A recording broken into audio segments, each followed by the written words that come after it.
hands. It is already 9 a.m. Pacific time. That's where I'm located. We're going to go ahead and get started. Thank you everyone so much for being here today. My name is Ashley Ferreira. I'm a regional director with the FSHD Society, and I'm really excited to host today's Feeling Fit with FSHD. So today we're going to be joined by Dr. Arielle Levy, but before we begin, I did want to just go over a few housekeeping items. So this session will be recorded. If you do not wish for your video feed to be recorded during the session, you can go ahead and turn off your camera. We do ask that you please mute yourself. And if you have any questions, you can raise your hand. There is that option at the bottom of your screen. You can also feel free to use the chat to enter your questions, and we'll go ahead and answer them as the time moves on. Again, thank you so much for being here. And with that, I'm really excited to introduce Dr. Levy. So Dr. Levy has been a doctor of physical therapy for 6 years, and she has actually trained with the legendary Julie Herschberg. And we're really excited for her to be here today to discuss nerve mobility and pain. She has mentioned that she is passionate about combining her knowledge of the nervous system, biomechanics, exercise, and pain to help people improve function, quality of life, and reduce pain. We're really excited to have you, Dr. Levy. And with that, I will pass the floor over to you. Thank you so much. And thank you for having me. I always get nervous when people talk about Julie before I start talking, because she's like a tough act to follow, as you all probably know. But yeah, so my name's Arielle, and I work at Reactive, which is Julie's clinic.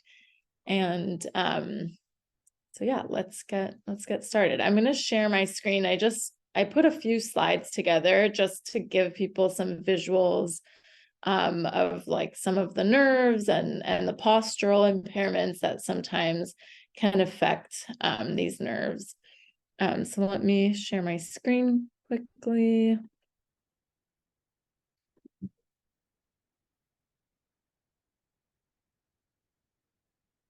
Is that showing up okay? Yep, you're good to go. Okay, great. So as you all probably know, and if anything, if you want me to expand on anything, just again, you can raise your hand or unmute and let me know. So as you know, we do see a lot of postural impairments that come along with FSHD, as well as just compensatory movement patterns, just because of some of the muscle weakness patterns that we do see. So that can lead to different stressors on the system, joint stiffness, nerve stiffness, even just disuse, atrophy, and secondary effects from that.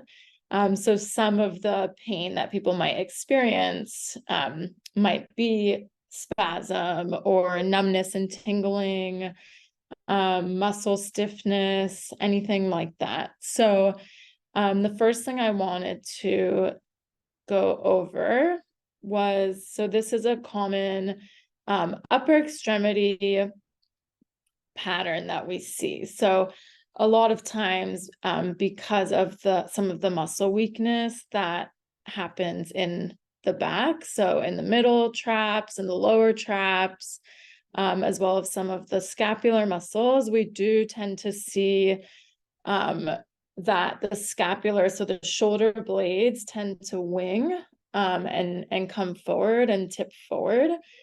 People might have a hard time getting movement of those shoulder blades, which is important for lifting the arms overhead. So you can imagine when the shoulder blades tip forward like that, you're getting both stressors onto the muscles of the back from being in like a lengthened and stretched position all the time. But then in the front of the body, you might be getting compression and shortening of some of the muscles in the front of the body and in the shoulder. So the next slide here kind of shows the front of the body. So you can see here is the cervical spine. So we have our spinal cord that runs through the middle column here. And then we have this network of nerves that come out from the spine segments. And it's kind of like telephone wires, right? Like a bunch of miles and miles of telephone wires throughout our body that course under muscles and bones. And you can see here for the upper extremity, they come out of the neck, under the collarbone, and on the other side of the screen, you see the muscles, the pec muscles. So the pectoralis minor kind of goes right over some of those nerves that feed into the arm, the forearm, the fingers, the wrist.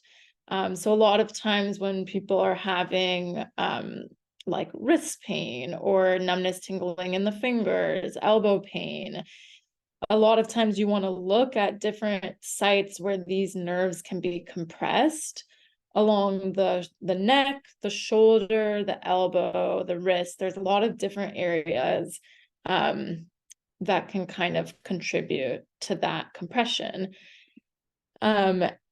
So then we're going to go, this again is just kind of summarizing just some of the common postural impairments that we might see and how it affects the body. So if you have abdominal weakness, then that might lead to a significant arch in the low back. And you can imagine that if you're in that position chronically, you are getting a lot of compression on some of those areas of the low back. Maybe you're compensating in the way that your hips are moving, and maybe you're getting excess movement, and that's putting a lot of stretch on some of these nerves. Again, we see the shoulder girdle being an area that's affected, and then also down at the leg and the ankle.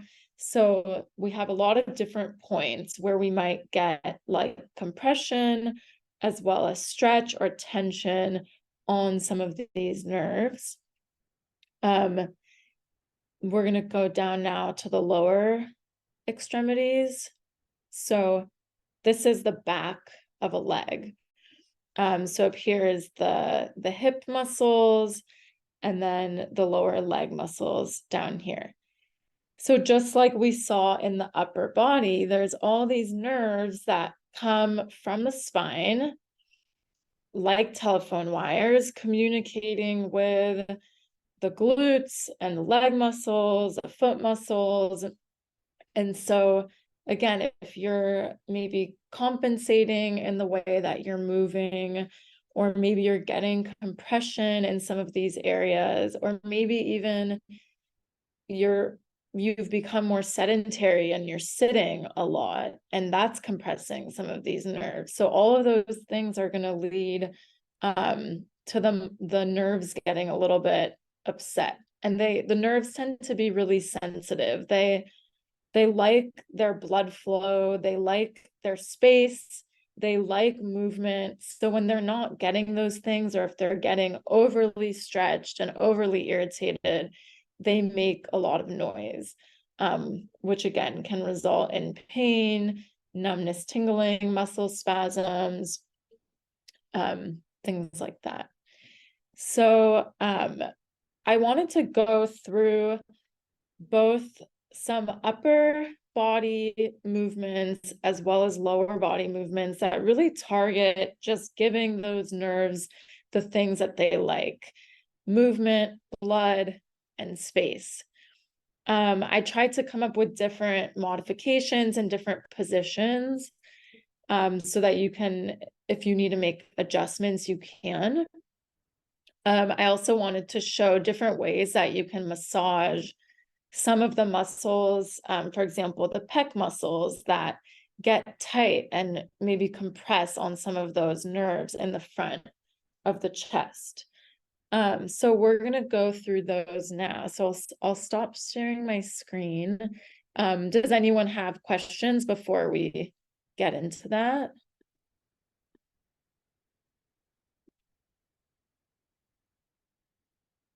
Anyone? No? Okay. So I don't know if this is a possibility, but there were a couple like items that if you have nearby, I thought you might want to grab just in case for some of these demonstrations. And if anyone needs me to slow down or needs a modification, let me know. But if you have any of these things nearby, so maybe a chair, a rolled up yoga mat, a bolster, it can be a yoga mat or a bolster, or a foam roller. So any of those three things. A tennis ball. So I'll mention those again. So a chair, a rolled up yoga mat, a bolster or a foam roller, a tennis ball, and then lastly, a strap for stretching. So I'll just maybe give like a minute. Is that good? And then if you want to grab any of those things, you can, and then we'll reconvene. I'll write it in the chat just in case. Thanks, Arielle. And I did want to share, for those who would like to have their camera on, you can have your camera on. Just know that this session is being recorded, and your video will actually only show if you do turn your audio on. So feel free to have your camera on or off, completely up to you. And reminder, you're welcome to use the chat. Thanks, everyone.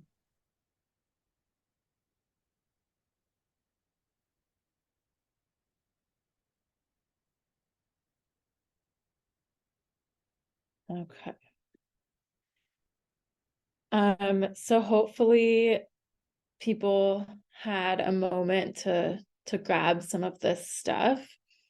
So I wanted to start with the upper body. So we talked a lot about how the scapular, the shoulder blade positioning can really affect some of those anterior, so the structures on the front of the chest. So you can imagine shoulders kind of come forward, scapula come forward.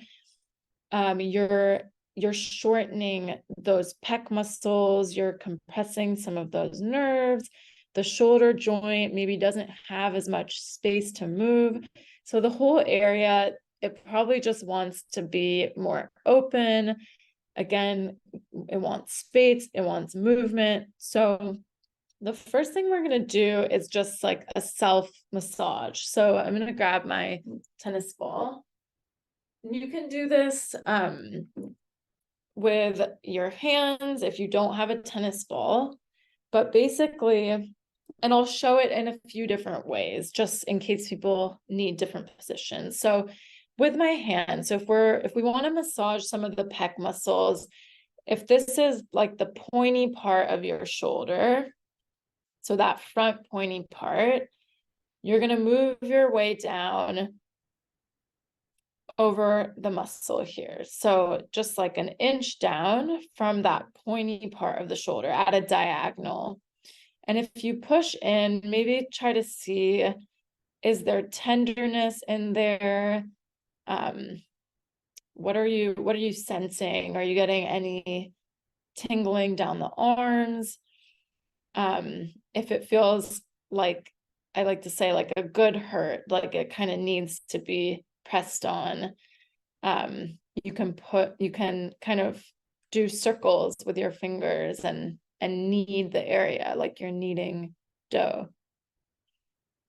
So that's if you're doing it with the arm, with the hand. The other option, if you have a tennis ball or a lacrosse ball, works as well. It's a little more intense, but you can kind of roll the ball into that area. one thing I like to do that doesn't require as much strength from the arms is go up against a wall with the ball. So I'm going to open this door so you guys can see.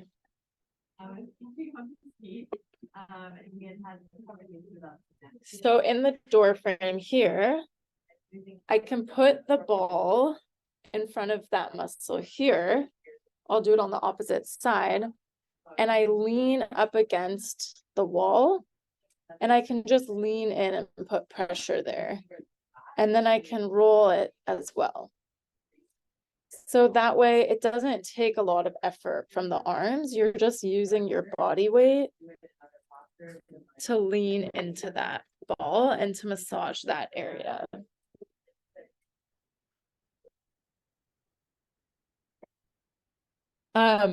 Same thing goes for some of these neck muscles here. So the upper traps can tend to get a little bit tight as well. And that can also lead to numbness, tingling if you're getting some compression or some irritation on some of those nerves. So same thing, you can roll a ball or you can put it up against the wall and kind of massage into those areas. So that's self-massage for the pecs and the upper area. So from there, I want to go into some pec stretches. So a way to open up that area as well. So this can be done in a lot of different positions. You can be laying down, you can be sitting in a chair, you can be standing. So I'm going to start laying down, and then we'll go to sitting. So again, if it's too much to get on the floor, don't worry about it. We'll show a different way of doing it. So I like to do this either with a foam roller or a rolled up yoga mat. So I'll show it with a foam roller. So we can go in a vertical position like this. You're going to lay on top of that vertically. So it can be a little tricky getting onto it. But you're going to lay on the foam roller like this. And then you want to just let your arms kind of open to the sides. So you can either have them fully extended, you can have them bent, and you can play around with how high or how low. And you're just holding here. You can take some deep breaths. Try to fill the chest with air and then exhale. So you're holding this position maybe 30 seconds to 1 minute at a time. And this is also a nice position where you can massage into those pec muscles as well. You can have someone maybe press down onto your shoulders and just open up. And if anyone's sitting in a chair, you can put the foam roller behind you and do this same position in the chair. Okay, so I'm going to switch the foam roller now. So we're still going to be laying down. I'm just going to switch it horizontally now.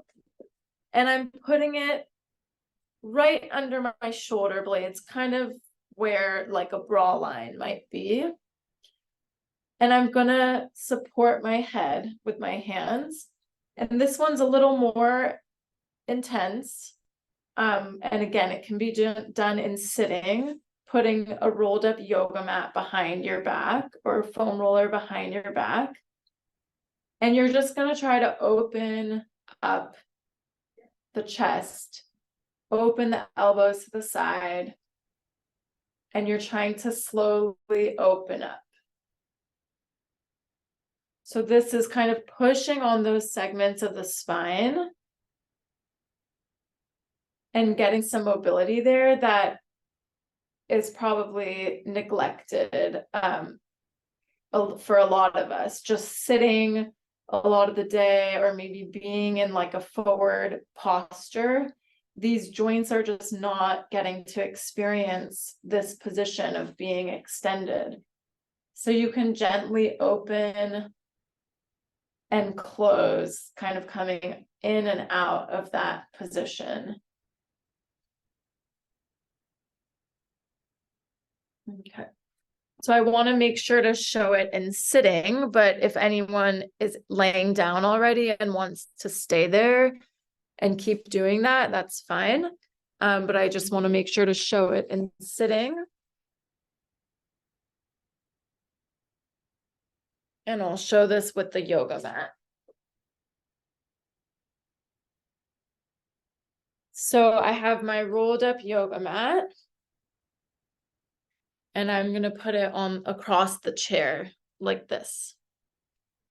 And then I'll sit down, and you can, again, you can kind of like adjust the position if you need to. You want it right at like under the shoulder blades, at the bra line. So I'm leaning up against it. I can rest my arms on the armrest too if it's too much. If you're not able to bring them by the ears, you can rest them at the armrest and just kind of bend back, kind of like a cat-cow, if anyone's done that before. So you slide your elbows back, you kind of arch over the foam roller, and then you come out of that position. So again, you extend and come out of that position. So we talked about how all of those networks of nerves, they originate at the spinal cord.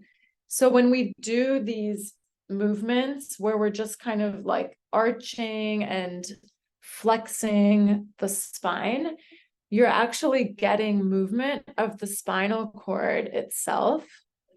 And that in turn can affect the rest of the nervous system. So it's good to get not just the movement in the extremities, but also the spine itself. So all of those cat-cows, and any type of spine movement, gentle spine movement you can do is going to be helpful. Good. And then if you're able to, you can do the same thing that we did lying down. You can put your hands by the ears and come back if that's available for you.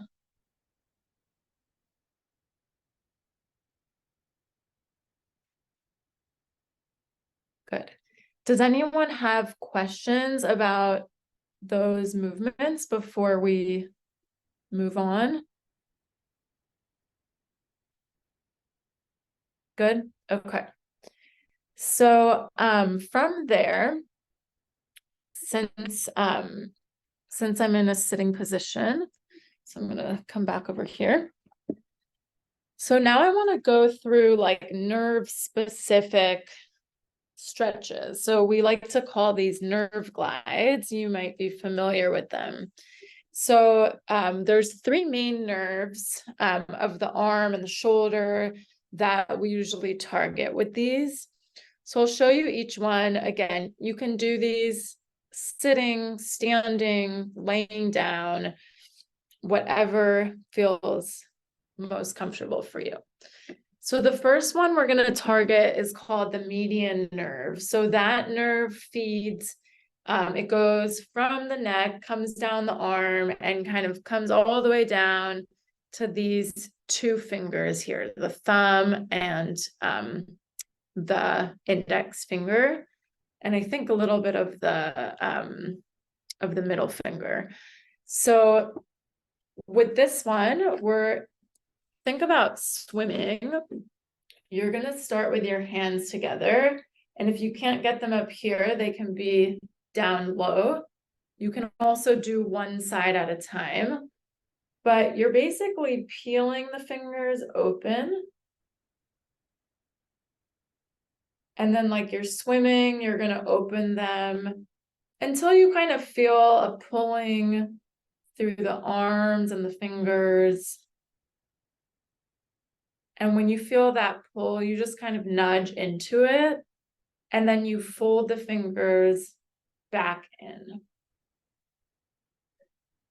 So again, if that position is a little hard, You can also do it a little bit lower down, like this. So you're opening and then coming down. You can also do it laying down. So I'll just demonstrate it for anyone that wants to maybe try it later. So if you're laying down, again, your fingers are together, you're peeling them open, and you're opening them out to the side, and then coming back in. So as I do this, I'm feeling a pull through my wrist, through my hand. If you're not feeling a pull, you can always tip your neck a little bit too. So you can do one side at a time, like this, and kind of tilt your neck away. That's more intense. So you would kind of come in and out of that position. But the idea is the same. You're extending the wrist back, you're opening, you're straightening the arm, and you're really getting all of those nerves that we talked about, from the neck to the chest, to the arms, to the fingers, and then you can tilt your head away. But again, that's going to be the most intense position. From there, we're going to target a different set of nerves. So the next one is called the ulnar nerve. So that again starts from the neck, goes down the arm, and it's going to feed more of the outer portion of the hand. So this one, it's a little bit more awkward to get into. I'll show it with just one hand. So this one, you're coming up this way, flexing the hands back, and then you're kind of like curling the arm and bending the elbow. So you're really focusing on getting the pinky back for this one. If that's too challenging to get into that position, again, you can try it laying down. So I'll show it laying down for people that want to try that later. So you have the support, you can have the support of a bed, and you can also have someone maybe help you get into this position. So you slide your arm up, you flex that elbow, you're trying to bring the pinky to your ear, and then you extend it out. So bend, try to get the pinky to your ear, and extend. Any questions about that nerve glide before we go on to the last one? No? Okay. So then the last one is called the radial nerve. So that one's going to feed more of the back of the arm here and the back of the hand. So for that one, it's easier to maybe be on a chair without armrests so that you have space. But basically, I'll actually show it in standing.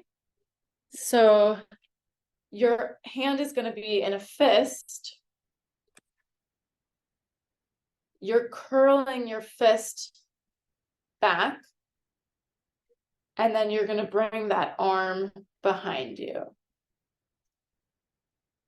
If you don't feel quite a stretch there, you can again stretch the neck in the opposite direction. So we're getting full tension from the neck all the way down to the fingers. And again, you nudge into it, that tightness a little bit, and then you kind of back away. So yeah, nudge into it a little bit and back away. I mentioned earlier that those nerves, they like their blood, they like their space, they like their movement, but they're also really irritable. So if they're already sensitive, sometimes if you do too much, it can maybe take them over the edge. So we want to be gentle with it. We want to kind of ramp up slowly and just introduce these things slowly and not do too much of it at once. Like just kind of see how your system responds, and then you can add into it. Because some people might do it and might find relief right away. But other people might experience a little bit of like the nerves talking to them and getting a little bit louder. So just be gentle with it and listen to what your nerves are telling you. Any questions about any of those 3 nerve glides? Did that make sense? Good. I have Okay. a more general question on the nerves, if I may. Sure. I experienced in the beginning of my whatever body I'm size of the body which stiffens up. In the beginning of say I'm walking briskly and my muscles start stiffening up. Is it possible that the nerves may be causing the stiffening up to start with? Yeah, I mean, I think it's hard to say 100% because I think everything is kind of working together, right? Like it's an ecosystem. So the muscles, the joints, the nerves. So it's hard to say that it's exactly that. But I think one thing you might be able to try if you're like experiencing that stiffening up, maybe trying, and we're going to go through some lower extremity nerve movements, but maybe trying some of those movements for a few minutes before doing your walk. Or maybe if you're only able to walk a certain amount and you have to take a break, maybe you take a break, do some of those stretches, see if the stiffness kind of relieves a little bit, and then continue. So yeah, I would try that and see. It's hard to say. I think it's hard to say for sure. I don't like to put all the blame on like one thing. But definitely try some of that before or during walking. Okay. Okay. I guess my question was more reverse. I understand there could be multiple factors. I guess I was trying to reverse engineer. How would I rule out, the nerves side of the mechanism as a cause of my stiffness? Is there any way to rule that out? Yeah. It's a good question. I mean, I think when you're doing some of these stretches, if you are feeling some like that, you do have a quite a bit of tension or sensitivity, there might be something there. So maybe when we do the legs, if you're feeling like, I don't know if it's one-sided is more than the other side, but maybe if you're finding that there's a difference in how much tension you're feeling, maybe that is an indication that the nerves are more irritated or, affected on one side more than the other. Is it one-sided, the stiffness, when you feel that when you're walking? Yeah, I'm right-handed, and it's actually my right leg, and then the neck seems to be more on the right side as well, which is could be because of this on the side of the bed I sleep on the side of the body side I sleep on. But yeah, it's more on the one-sided. Yeah, and I think it's important, like, I don't know if you're working with a physical therapist, but maybe like having someone analyze your gait and see like maybe there's some movement patterns that you're doing that are affecting some of the muscles or the joints or the nerves. that might be good to have someone look at too. I don't know if you're doing that already. Okay, sure. Thank you so much. Appreciate you. Yeah. Okay, so I wanted to show two more kind of like general spine movements. Oh, I just saw a chat. How many reps? Yeah, I would say 10 at the max to start. If you're a little, if you tend to be more sensitive and you're feeling a lot of sensitivity with these movements, maybe start less than 10 and then work your way up. But generally, if it feels good and you're tolerating it well, you can do like 3 sets of 10 kind of sprinkled through the day. So maybe you do 10 in the morning, 10 in the afternoon, 10 in the evening. But I wouldn't start there. I would build up slowly. Okay. Thanks for the questions, everyone. All right, so let's go through 2 more just like general spine movements. So we talked about the cat-cow already, but I just want to show it in one more position. If people aren't able to get into it, again, you can do it in sitting, just kind of like opening and closing the chest. But I want to show it on hands and knees. So and again, if you can't do this right now, you can always refer back and try this later. But you're gonna get onto your hands and knees. You're like a table, so your knees and your hips are aligned, your wrists and your shoulders are aligned. This is a great position just for posture in general. But again, for kind of targeting the spine, mobility in the spinal cord, we want to flex up.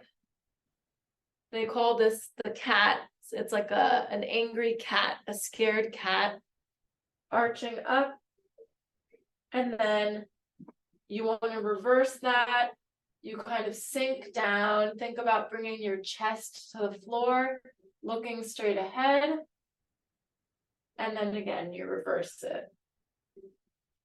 So we're just gently moving the spine, extending and flexing. And you can add the breath to this, inhaling as you're opening the chest, exhaling as you're closing the chest. Good. If you want to keep going with that, try a few more. Again, you can try it and you can do it in sitting like we were doing earlier. And let me just look at the chat. So some mornings I manage to do stretches like these while still laying on the bed before getting up. It feels good limbering up before getting up. Yeah, that's great, Helen. Seems like other people are doing that too.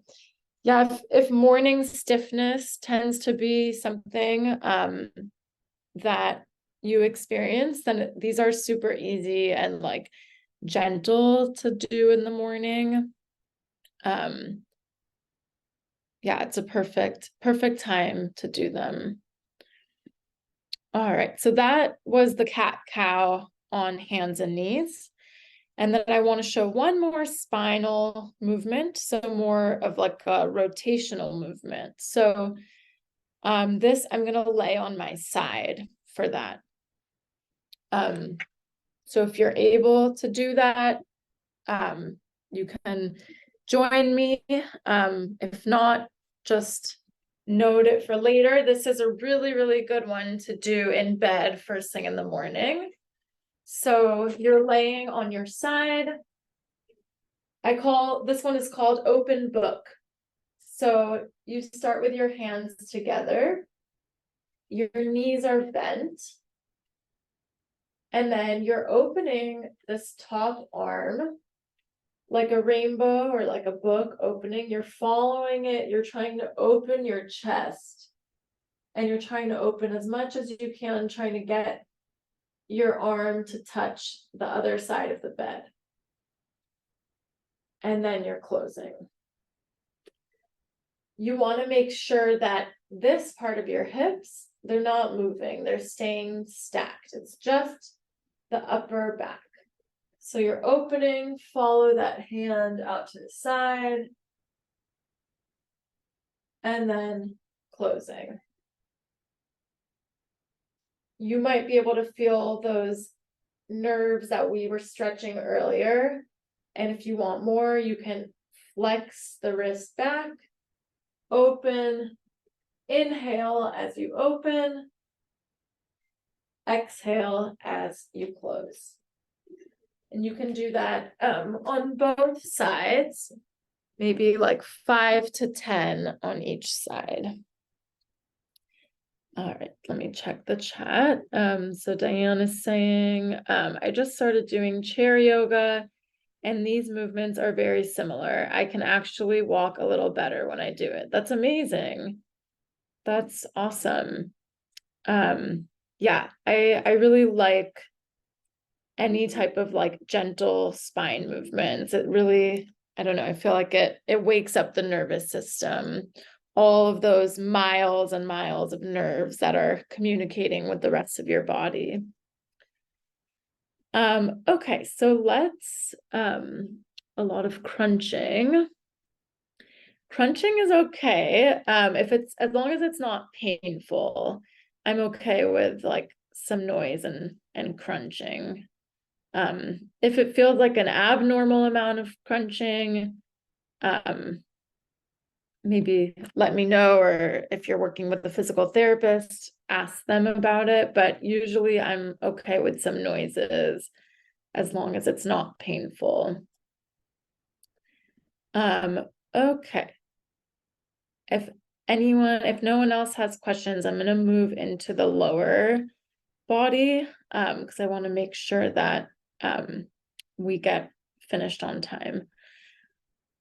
So for the lower body, I'm going to focus a lot on the hips as well as the sciatic nerve down the back of the leg. I'm going to run through this a little bit more quickly just because of time. So where's my tennis ball?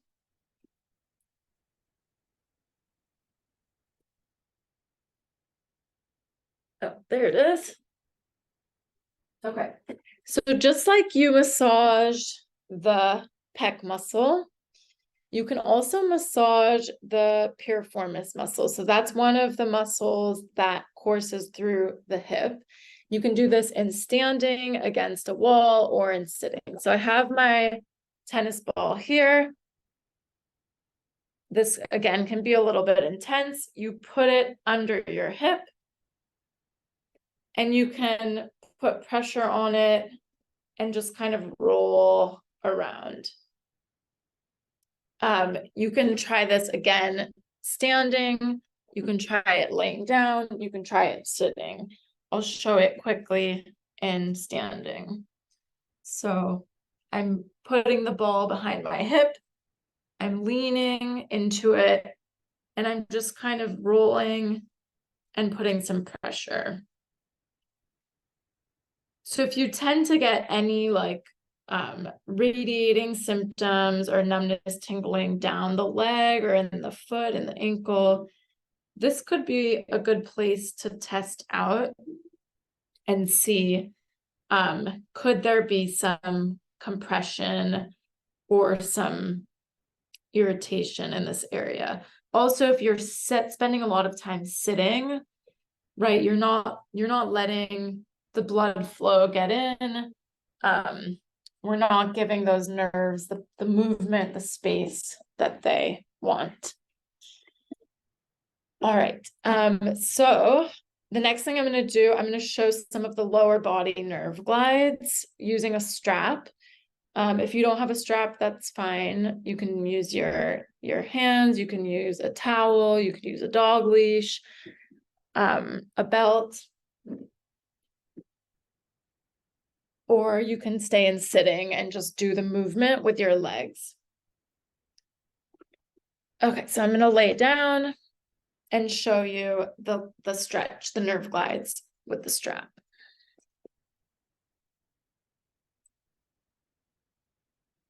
So you can either keep the legs straight or have one leg bent and one leg straight. I'm going to put the strap around my leg, or you can hold the leg back here. So I'm going to put the strap on, and then I'm going to go into where I start to feel a stretch.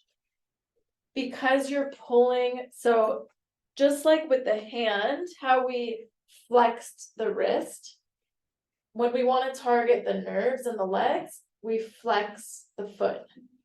So as you come up into a stretch, my toes are flexed back, and you can just focus on, sorry, I'm gonna move this back so you guys can see. I'm gonna focus on flexing and pointing my foot. But it'll be where I feel that stretch. So I'm flexing, I'm pointing, flexing, pointing.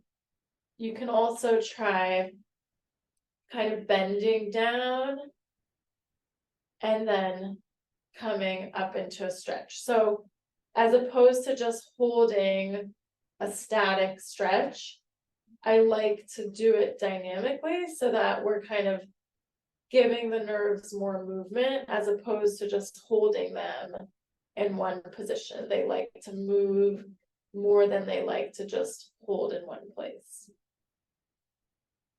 So then if I want to bias different nerves of the leg, I might change the angle of the leg. So from this position, if I bring the leg across my body and point the foot in, so I'll show you what I'm doing with my foot. I'm moving it in like this. So I'm going to be feeling it along this part of my leg. So if I'm back into that position, again, I'm pointing the foot in and I'm taking it across. And then you're just kind of moving in and out of that position. So you're really going to feel this along the side of the thigh, the side of the leg, and we're moving in and out of that position. We're gliding those nerves back and forth. The third position is out to the opposite side. And then I'm bringing my toes out instead of in. So I'm coming out and then I'm pointing my toes away. And then again, you can kind of move in and out. You can bend and straighten.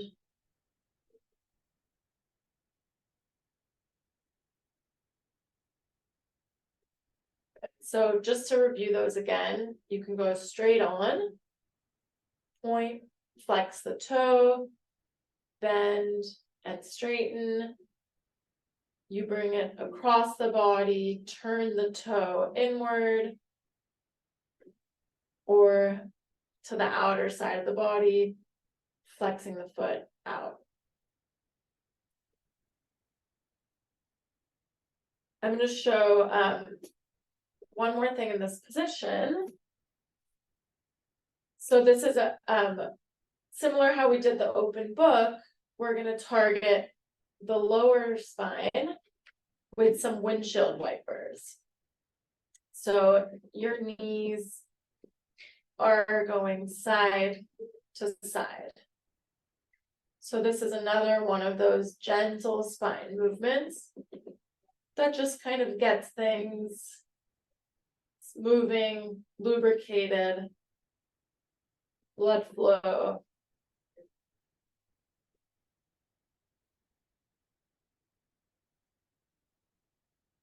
Side to side. All right.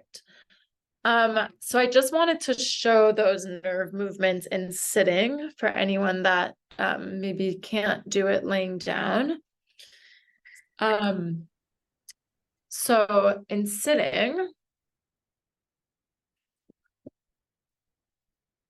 you're basically, so if we're doing the one that's straight on, you're just kind of like extending the leg and flexing the foot and then dropping down. Extending, flexing the foot and dropping down. If you want it a little more intense, you're gonna also flex the spine with it. So if I kind of like curl forward, it's gonna make it more intense because you're putting all of this from the spinal cord down to the toe. You're putting more tension on the system. So I'm kind of hunched forward, I'm flexing the foot, and then I straighten up and bend the foot. So I'm flexing down. So if anyone's trying this, you might be able to feel that if you put your head down and curl your back, it's a lot more intense. So if it feels intense enough without doing that, then don't worry about flexing. And then if we want to bring the foot in like we did, you're turning the toe in and getting the outer part of the foot, or turning the foot out this way.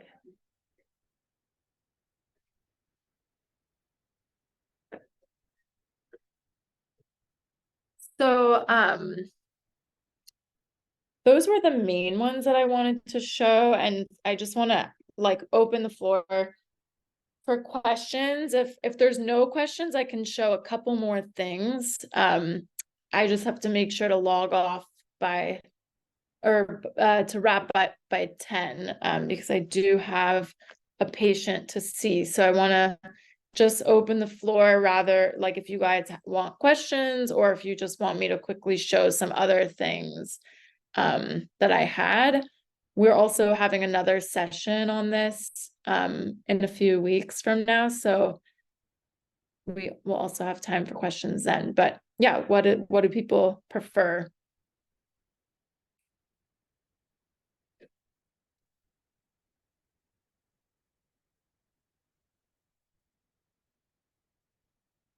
How about a few more exercises or movements?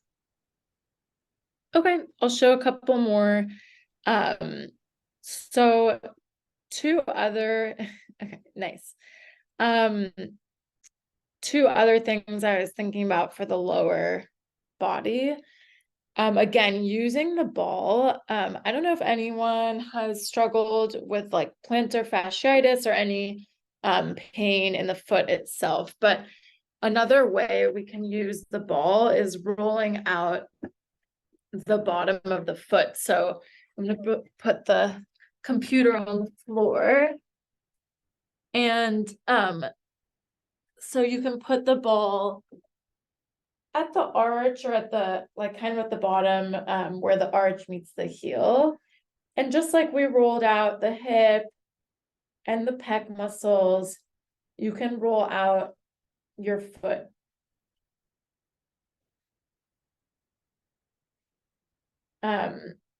These muscles can get tight too if you experience any type of like a foot drop and you're not able to get your toes up, you're not getting stretch through the calf muscles and through those muscles of the foot. So it's good to stretch those, keep the range of motion intact so that the ankles don't get too stiff.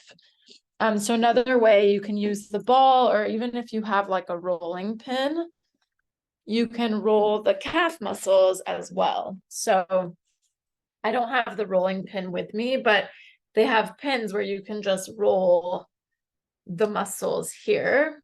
Or again, you can take a ball and just kind of like roll those calf muscles on the ball. or with your hands, or have someone else doing that for you. So yeah, just again, keeping the muscles and the fascia and tendons and everything of the foot, the ankle, the calf in this area nice and flexible, especially if you do have weakness in the front of the ankle. And so on that note too, we can do some stretches, just targeting the ankle muscles, as well as like some of those nerves of the lower leg. So using a rolled up yoga mat. So we'll show this again. So rolled up yoga mat on the floor. Put this down here. You can put the ball of your foot on the yoga mat and your heel down, and lean into that foot, step forward with the other one. So I'm stretching this calf muscle and this ankle that's on the yoga mat.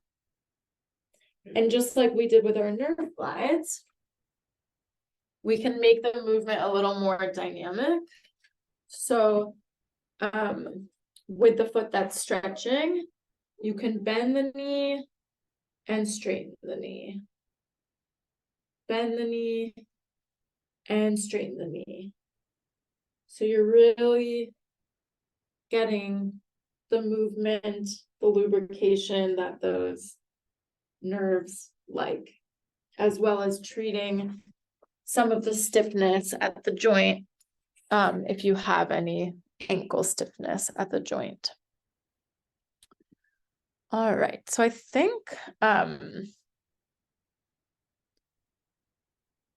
let's see, we have a question from Anne. Oh, never mind, it was more of a direct message. So I'll open it up to the group quickly. That was most of the stuff I had down, and next time we can come together and kind of work through more of these if questions come up. If I come up with anything else to add to this list, I'll share that as well, and I can also share make a shareable list for everyone. And yeah, thank you so much for joining me. Thank you, Arielle. That was really excellent. We really appreciate your time and all of the demonstrations. So Mary asked, shall we bring equipment? Yeah, if you want, would you, if I email like a list of these exercises as well as like some of the tools you can use, would that be helpful if I have someone send it out before the next session? I think that would Okay. be, it looks like people think that's very helpful. Yes, please do send that and we can definitely coordinate that. Thank you. Good. All right. I'll stay on for a moment because I got some direct messages, so I'll just respond to those quickly. But for everyone else, thank you so much for joining. Hopefully it felt helpful, and I'm excited to hear like if you were able to try some of this stuff, what worked, what didn't work, if it was helpful, if it was not helpful, and we'll kind of problem solve together. So thank you. Thank you. We hope everyone has a great day, and we'll go ahead and end the session soon. Thank you, everyone. Goodbye.